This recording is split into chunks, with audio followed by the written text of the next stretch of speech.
자, 아까 말씀드린 대로 이제 하나님 나라라는 용어가 자체의 사용 자체가 복음서와 또 사도행전에서 계시록까지 차이가 있습니다. 교회도 마찬가지고. 그러면 사도들이 특히 이제 바울 사도 같은 경우 자기가 예수님께서 하신 거는 가르치신 것은 따로 있고 자기가 자기의 논리를 따라서 자기가 배운 철학을 따라서 이것을 그냥 만들어냈느냐, 그렇게 생각하는 사람들이 신앙 없는 신학자들 가운데 많이 있습니다. 예를 들면 그러나 그렇지가 않습니다.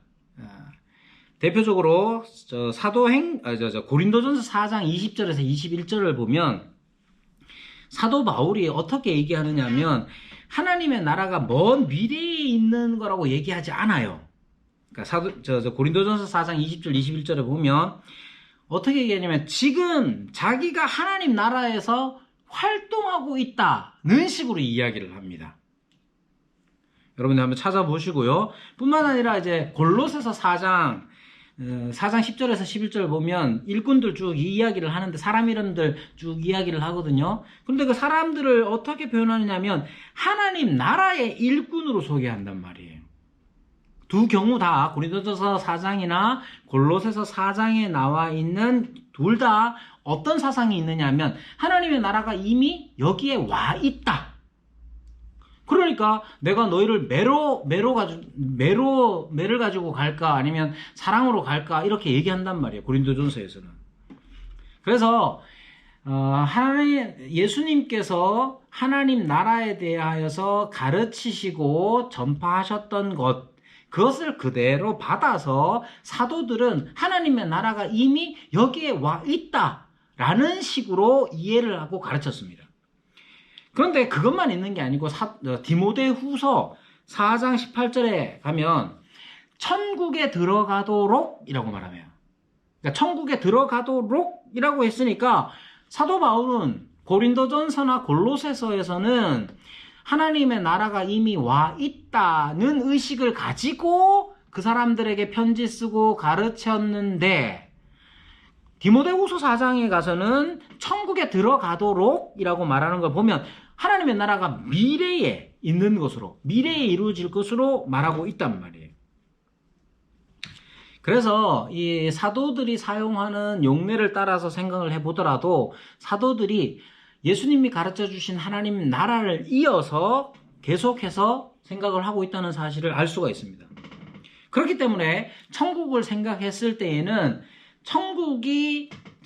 교회를 생각했을 때는 교회가 천국으로 가기 위한 어떤 조건을 쌓는 식으로 내가 여기서 신앙생활 잘하면 내가 헌금도 잘하고 뭐도 잘하고 착하게 살고 이렇게 하면 천국에 가라는 식으로가 아니라 방향을 반대로 생각해 보면 하나님의 나라가 이미 여기에 임했으니까 내가 하나님의 나라에서 살기를 시작하고 완성이 나중에 미래에 될 것을 생각하는 것이 천국과 하나님 나라의 관계를 생각할 때 가장 중요한 특징이 되는 겁니다.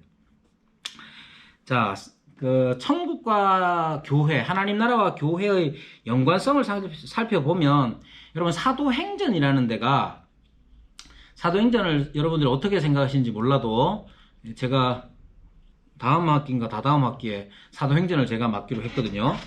여러분들 사도행전이라는 게 시기적으로 보면 예수님이 활동하던 시대와 그리고 사도들이 활동하는 시대, 즉 이렇게 이렇게 변화되는 그 과정 속에 있는 게 사도행전입니다.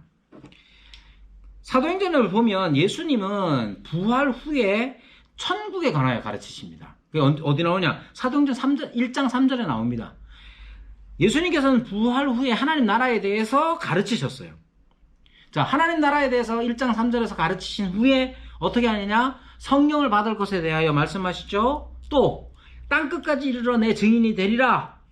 내 증인이 되라고 명령하시죠. 그러면 이 증인의 활동으로서 바로 교회가 서 나간다는 뜻이 되는 겁니다. 그러니까 하나님 나라와 교회가 그렇게 연결이 되는 거예요. 예수님께서는 분명히 하나님 나라에 대해서 많이 가르치셨고 아예 내가 하나님 나라를 위해서 보냄을 입었다라고 하실 정도로 그래서 가르치시고 또 고치시고 이 모든 일들이 다 하나님 나라를 드러내는 일이었습니다. 그러면 그 말씀을 배운 사람들은 어떻게 되느냐 하면 바로 그 말씀 하나님 나라에 대한 가르침을 받아서 지금 이 땅에서 이 하나님 나라를 드러내는 일을 하는 것 그렇게 하나님 나라와 교회가 연결되어지는 거예요.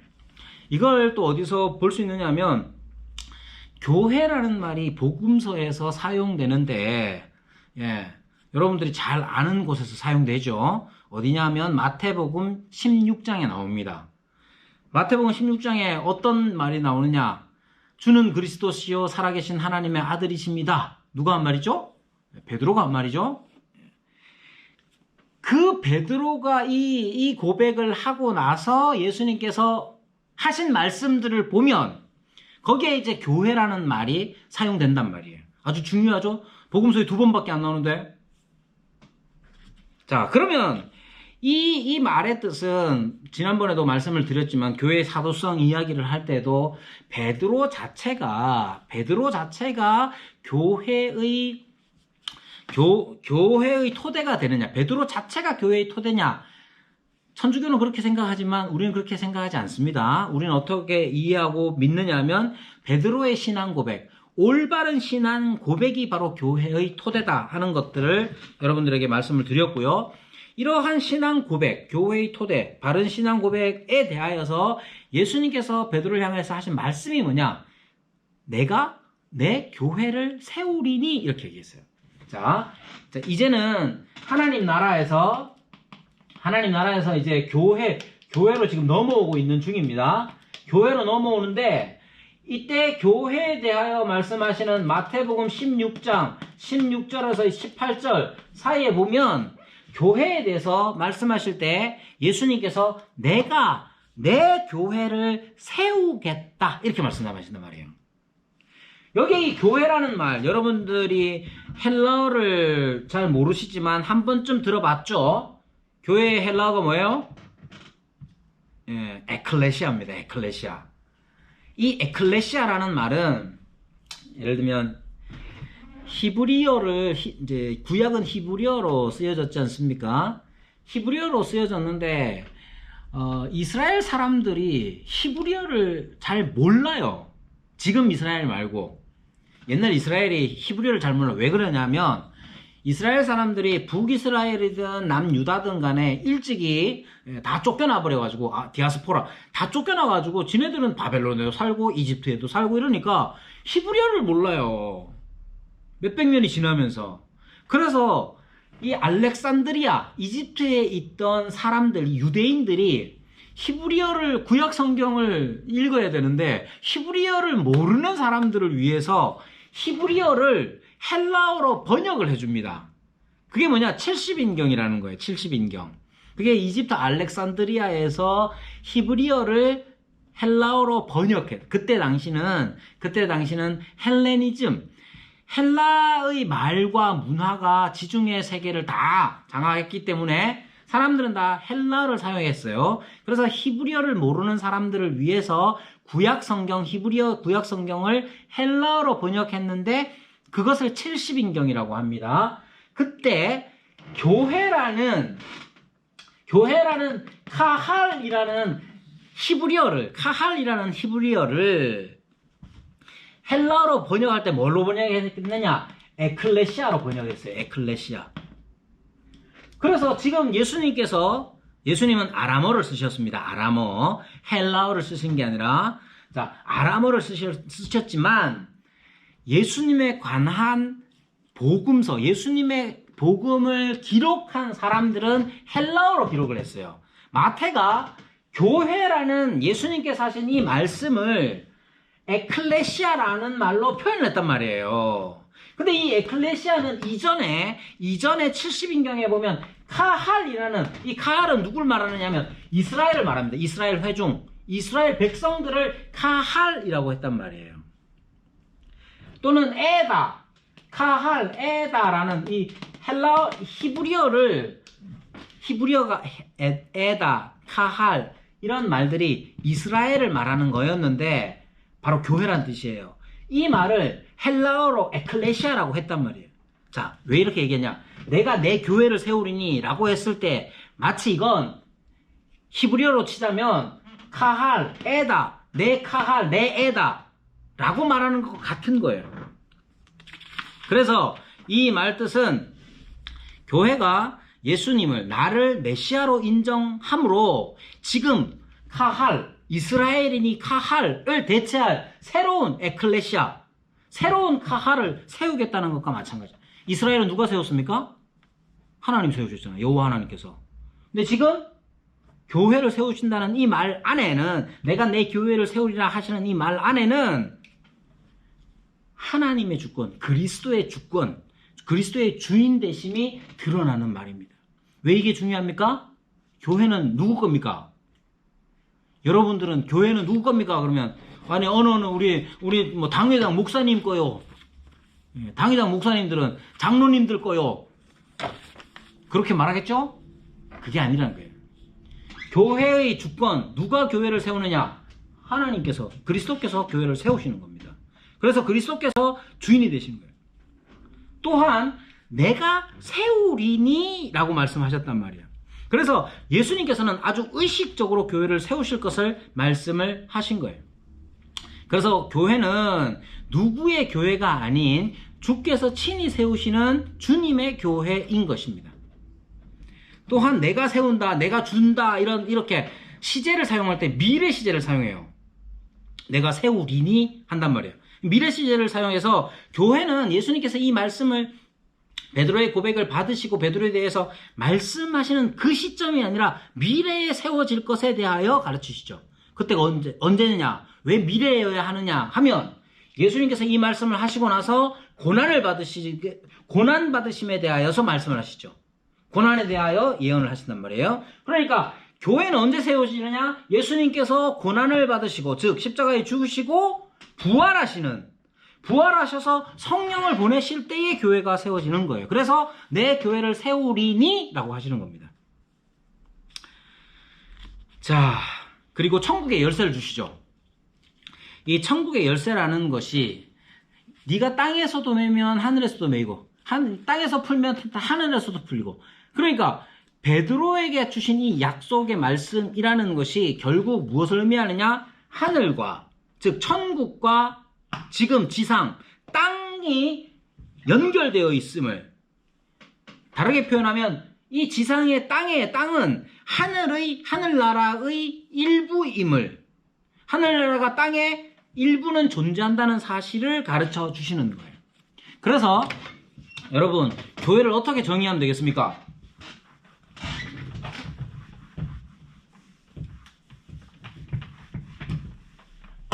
교회의 정의에 대해서 제가 제일 좋아하는 정의, 여러분들이 적어 놓으세요. 교회는 하나님 나라 증시를 위한 종말론적 공동체다. 제가 만들어낸 말은 아니고요. 제가 만들어낸 말은 아니고 합신에 교수하시는 그 이승우 교수님이 사용하신 정의입니다. 교회는 뭐냐? 교회는 성도들의 모임이다. 다 맞아요. 다 맞지만 하나님 나라의 관점에서 생각하자면 교회는 하나님의 나라를 증시, 이 매니페스토 한다는 건데, 증시, 증거하고 보여주는 종말론적인 공동체예요. 우리 교회 주보에도 이렇게 막 박아놨고 달력에도 이렇게 팍 박아놨어요. 그랬더니 예전에 우리 같이 있었던 집사님이 여기 종말론 요건 좀 뺍시다요. 사람들이 교회 이름도 그의 나라고 종말론까지 여기 들어가 있으니까 이단인 줄 안다고 막 그러던데, 예, 왜 종말론이냐? 지금 이 땅의 지상교회로 우리가 만족하지 않잖아요. 주님의 다시 오실 그날을 기다리는 거니까 종말론적일 수밖에 없죠. 그래서 여러분이 우리가 이제 교회론을 배우고 교회에 대해서 배웠고 교회로서 살아갈 때에 항상 우리의 모든 말과 행동들과 혹은 교회적인 결정들은 다 하나님의 나라를 증시할 수 있어야 됩니다. 여러분, 우리 각자의 교회들이 어떤 일들을 하고 어떤 일들을 결정해 나갈 때도 그것이 하나님의 통치를 드러내는 건가? 그게 핵심적으로 중요한 겁니다.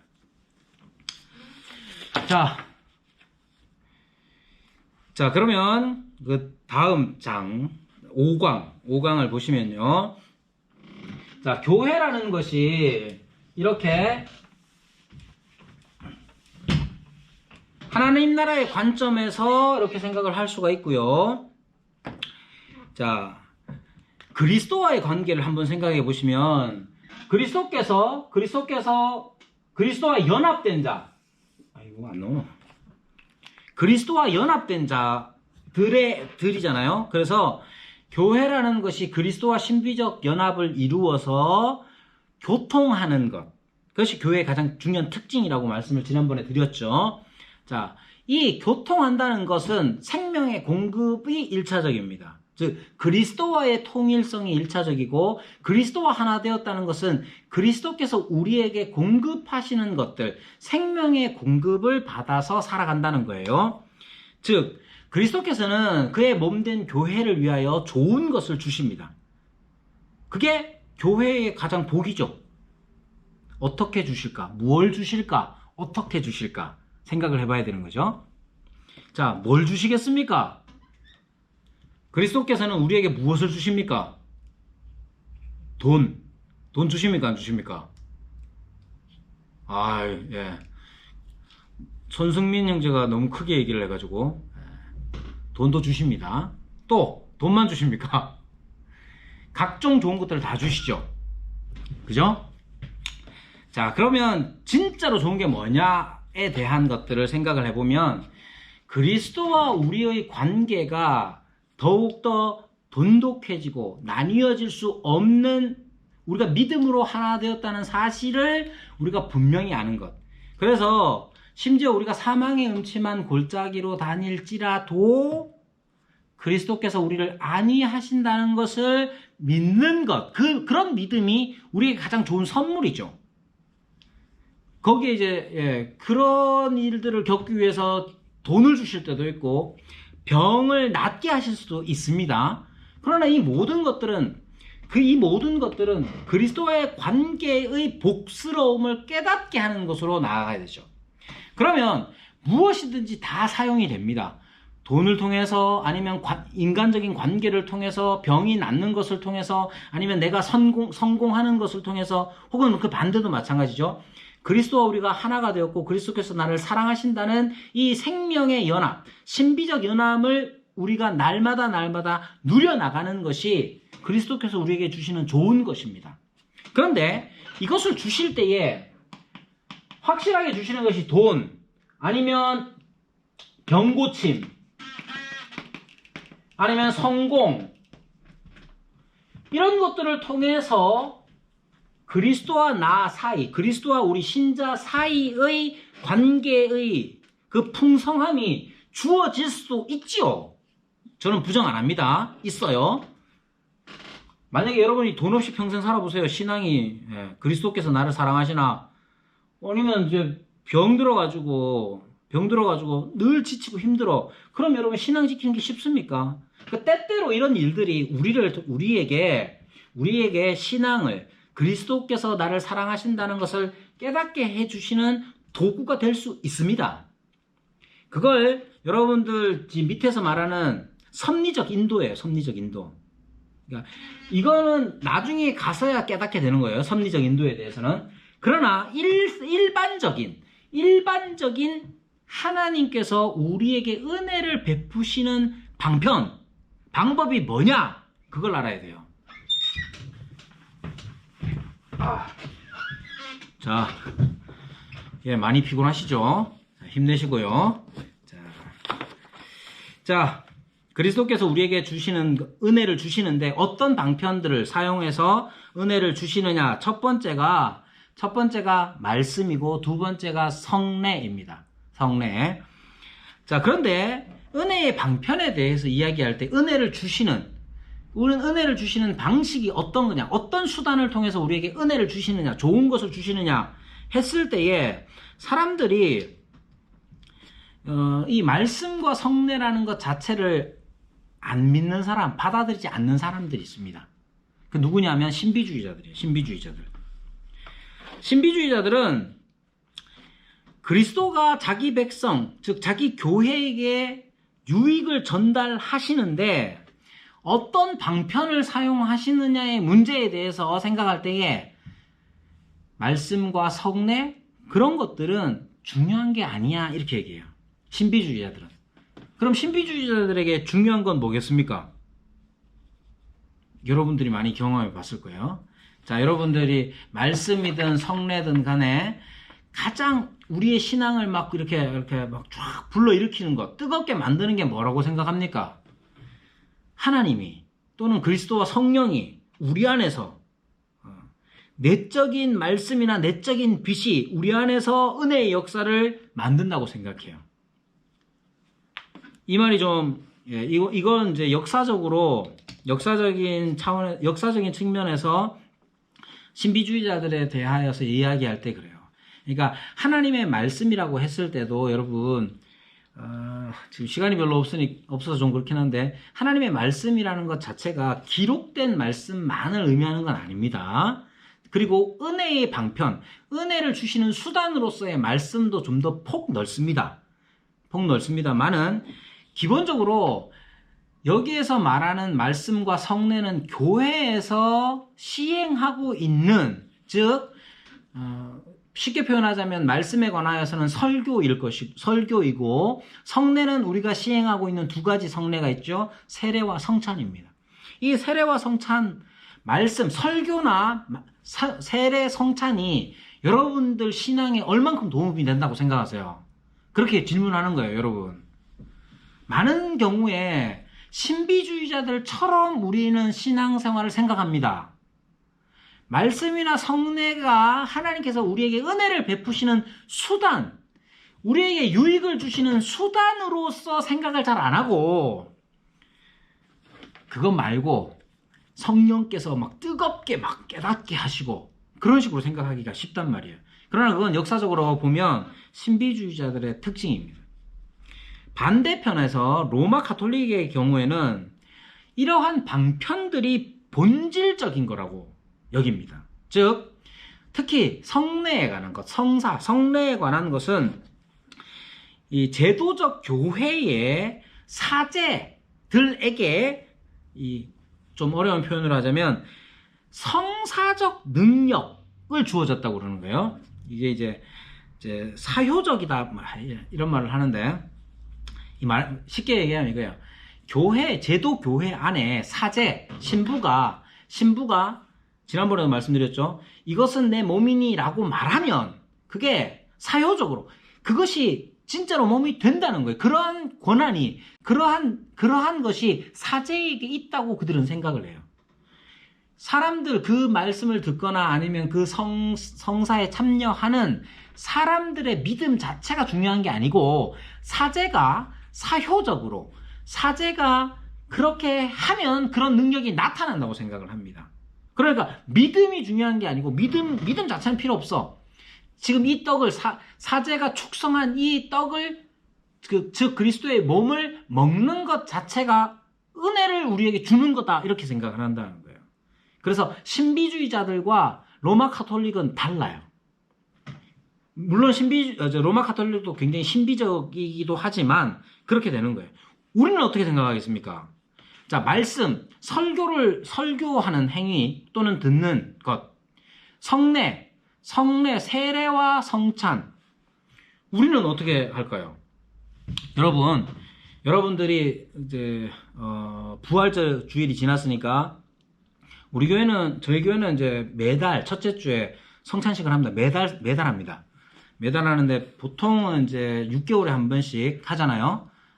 그래서 6개월 잡기가 이제 부활절 그리고 추수감사절 이렇게 해서 1년에 두 차례 정도 그 입교라든지 세례하고 그다음 성찬을 하는데, 여러분 성찬에 참여할 때 여러분 어떻습니까? 성찬에 떡을 받아요. 떡을 받으면서 여러분들이 무슨 생각을 합니까? 네. 성찬 떡을 받으면서 요건 파리바게트일까 뜨레주를까 뭐 이런 생각을 하십니까? 아니면 요건 무슨 주스인가 술인가 그런 고민을 하십니까? 여러분, 그리고 성찬 하나만 놓고 생각을 하더라도 요 성찬이 우리를 은혜를 줍니까? 성찬의 떡과 포도주가 우리에게 은혜를 줍니까? 안 줍니까? 그럼 왜 합니까? 고민 많이 하셔야 돼요. 자, 우선 첫 번째로 은혜의 방편에 대해서 생각할 때의 첫 번째로 중요한 게 뭐냐 하면 은혜는 누가 주시느냐가 중요합니다. 즉 방편들을 사용하시는 하나님이 계신다 하는 사실을 기억해야 돼요. 그게 아주 중요합니다.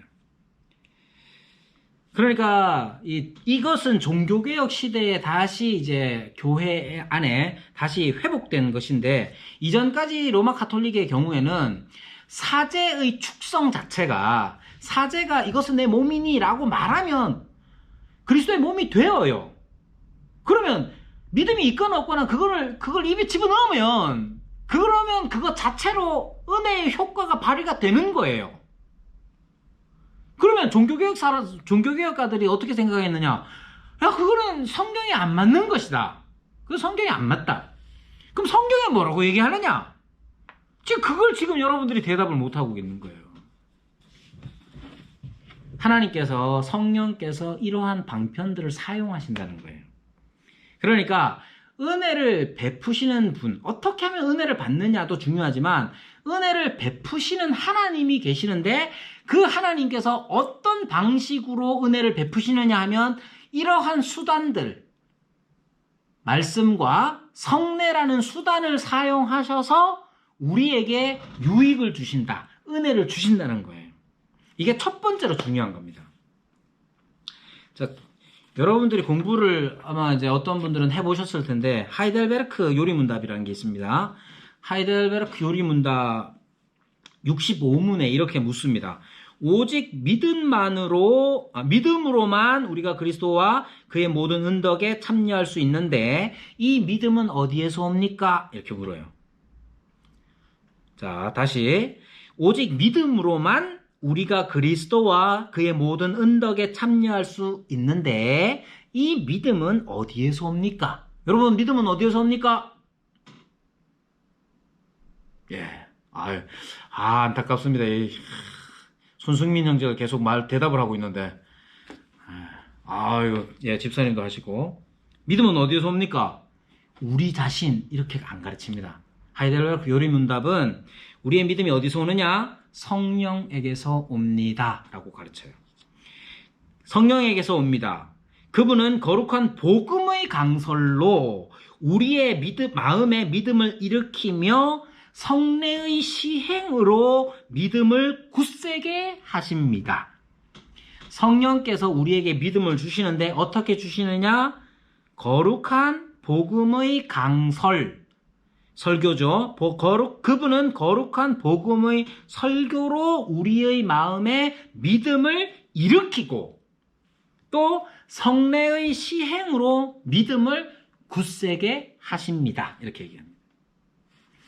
그래서 강설, 거룩한 복음의 강설, 설교, 복음적 설교라는 게 뭐냐? 예. 복음주의자가 설교하면 복음적 설교고 그런 게 아니라 성령 하나님께서 사용하시는 거예요. 우리의 마음에 믿음을 불러일으키기 위해서. 자, 그래서 성령께서 우리의 믿음을 위하여서 이 두 가지 말씀과 성례를 사용하신다 하는 점이 분명히 하이델베르크 요리문답에서도 가르치고 그것이 우리 개혁 신학, 개신교회의 가장 중요한 믿음의 내용입니다. 자, 말씀을 보시면요. 말씀을 보실 때, 자, 성령께서는 복음의 강설을 사용하셔서 사람들을 거듭나게 하십니다. 자, 성령께서 말씀을 사용하시는 거예요. 이거 이제 라틴어로 하면 쿰 베르보라고 해가지고 말씀과 더불어, 말씀과 함께 성령께서 말씀과 쿰 베르보, 말씀과 함께 역사하시는 거예요. 말씀 없이 성령께서 역사하실 수 있는가? 성령께서 역사하실 수 있습니다. 대표적으로 이제 유아 세례의 경우에도 우리 다 유아 세례를 하잖아요. 유아 세례를 베푸는 것이 그때의 당시 이제 16세기나 17세기의 사람들에게 있어서 아주 중요했습니다. 왜냐하면 유아 세례라는 것 자체가 성례에 관련된 거기 때문에 보통 개혁 교회에서는 세례 그러면 유아 세례입니다. 지금 우리는 대부분 다 세례 그러면 성인 세례만 생각하잖아요. 근데 이제 기독교 왕국 크리스천을 이루었던 그런 문화권에서는 안 믿는 사람이 없잖아요. 그러니까 세례 그러면 다 유아 세례예요. 자, 어쨌든 이 세례를 베푸는 이 일을 중요하게 여겼는데 과거에는 영아 사망률이 엄청 높았습니다. 그러니까 아이들이 태어나서 죽는 경우가 너무 많았기 때문에 부모가 생각했을 때는 이 아이가 복음을 제대로 듣지도 못했고 무엇보다도 복음에 대하여 믿음으로 반응하지도 못했는데 죽어버렸잖아요. 그럼 얘는 어떻게 되겠어요? 얘는 천국 가겠어요? 지옥 가겠어요? 천국 간다고 하려니 믿음 고백 안 됐고 지옥 간다고 하자니 부모로서 이거 견딜 수가 없는 거예요. 그러니까 유아 세례는 그래서 꼭 필요한 게 뭐냐 하면 유아 세례는 하나님의 약속, 하나님의 언약의 신실성을 믿는 부모가 고백하는 거예요. 다르게 표현하면 하나님께서 내게 은혜를 베푸셨잖아요. 하나님의 은혜는 내가 잘해서 베푸신 게 아니라 하나님의 크신 그 은혜, 말 그대로 그 호의의 결과인 거예요. 이게 나한테 주어졌는데 내 아들에게는, 다음 세대에게는 주어지겠습니까? 안 주어지겠습니까? 하나님의 은혜는 천대까지 이르죠. 천대 만대에 이르는 거예요. 그걸 믿음으로 고백하는 게 뭐냐? 유아세례인 거예요. 그러면 이 믿음을 고백하지 않은 이 유아들은 혹은 태아로 죽은 아이들은 어떻게 됩니까? 그런 데 있어서 종교개혁자들은 개혁신학에서는 성령께서 비록 이 아이가 말도 못하고 믿음을 고백하지는 않았지만 성령께서 그들에게 은혜를 베푸실 것이다 라고 고백합니다. 그러나 이것은 일반적인 게 아니에요. 구원은 어떻게 이루어지느냐 하면 구원이라는 것은 믿음을 고백했을 때에 믿음의 고백이라는 게 중요합니다. 믿음이 중요한 거예요. 그 믿음은 어떻게 옵니까? 믿음은 어디에서 옵니까? 들음에서 오잖아요. 그 들음이라는 게 없으면 믿음이라는 것도 없다는 거예요. 이게 일반적인 거예요. 하나님의 특별하신 방편, 은혜의 방편이 아니라 그건 하나님께서 하실 일이고 우리가 지금 배워야 하는 것은 하나님의 일반적인 은혜의 방편. 하나님께서 우리에게 은혜를 베푸시는 수단이 뭐냐? 구원을 누구에게 주시느냐? 복음을 듣는 자에게 주시는 겁니다. 그리고 그 일을 직접 행하시는 분이 성령이신데 쿰 베르보, 말씀과 더불어 성령께서는 구원의 역사, 은혜의 역사를 이루어 가시는 거예요. 자, 성례 66문, 하이델베르크 66문에 이렇게 묻습니다. 성례가 무엇입니까? 이렇게 물어요. 그럼 답을 어떻게 하느냐? 하이델베르크 66문, 나중에 뭐 인터넷이나 한번 검색해서 찾아보세요. 66문, 성례가 무엇입니까? 답. 성례는 복음 약속의 눈에 보이는 거룩한 표와인.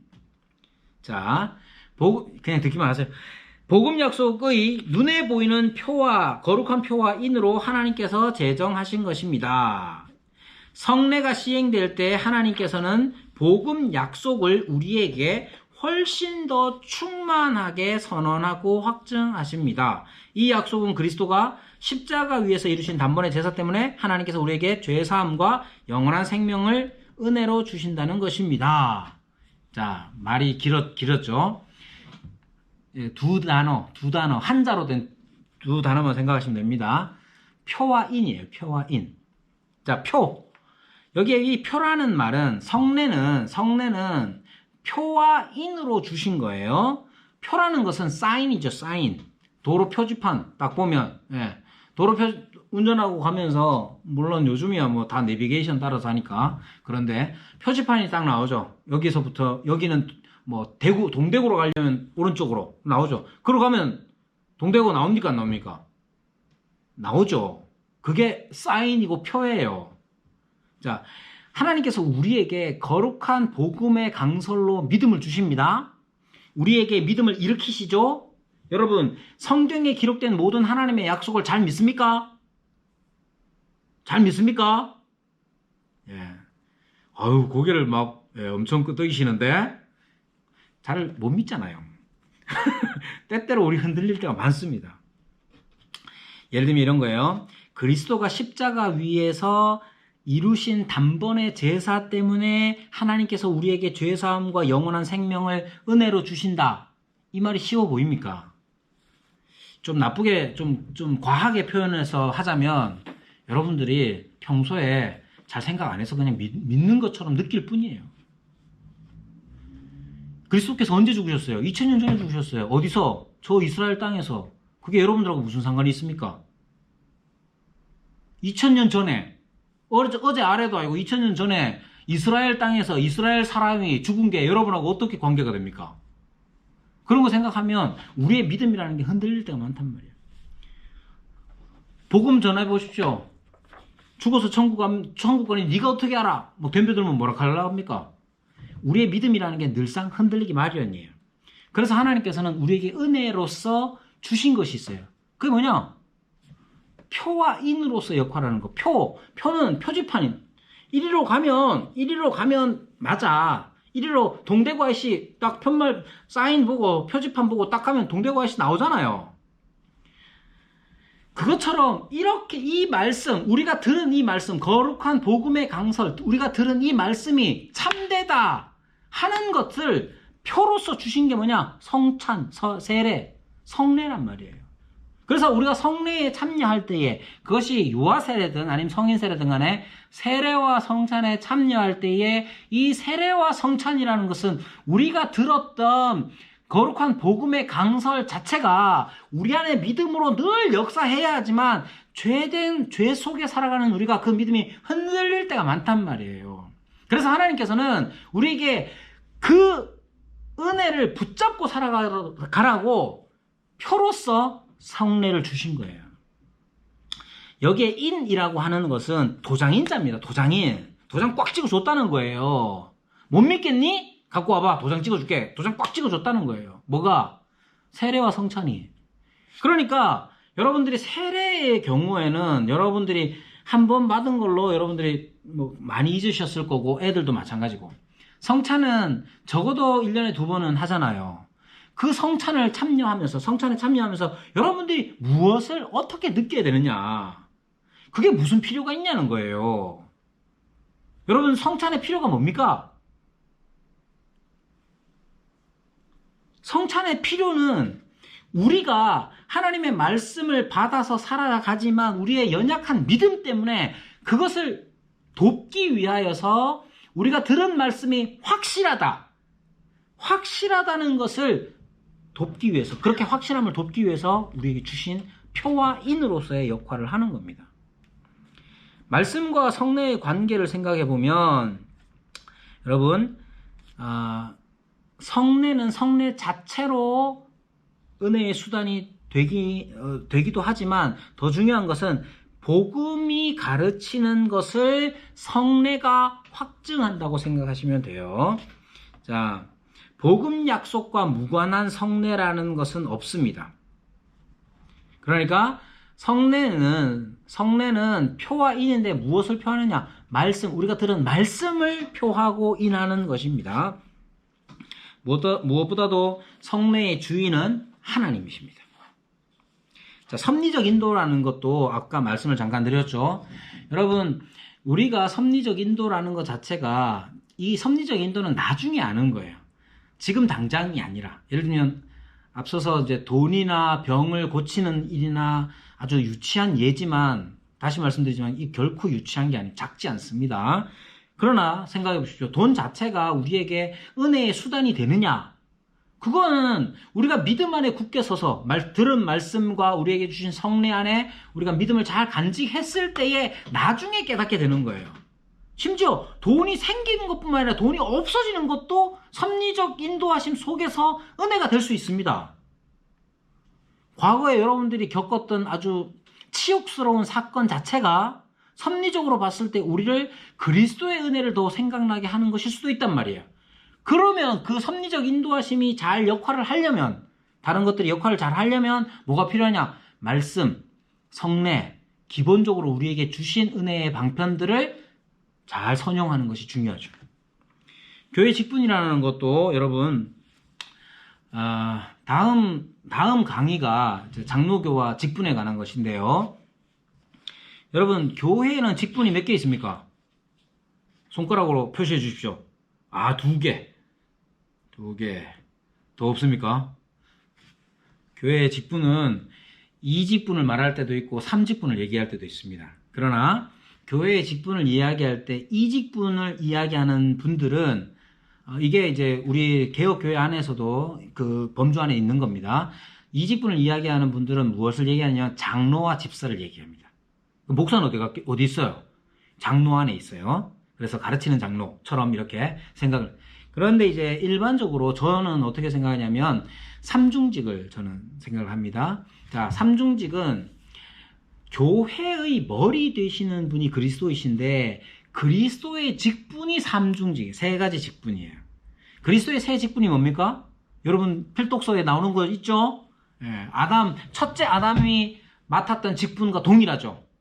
왕, 선지자, 제사장. 그리스도의 삼중직도 왕, 선지자, 제사장. 그리스도의 교회의 머리가 되시는 분이 왕, 선지자, 제사장으로서의 직분을 다 이루시고 지금은 뭐 하시겠어요? 지금도 그 직분으로 계십니다. 즉 왕으로서 다스리시죠. 선지자로서 선지자 직분으로서 우리에게 말씀으로 가르치시죠. 말씀을 전하시죠. 제사장으로서 하나님의 영광의 임재를 거룩하게 보호하시죠. 그죠?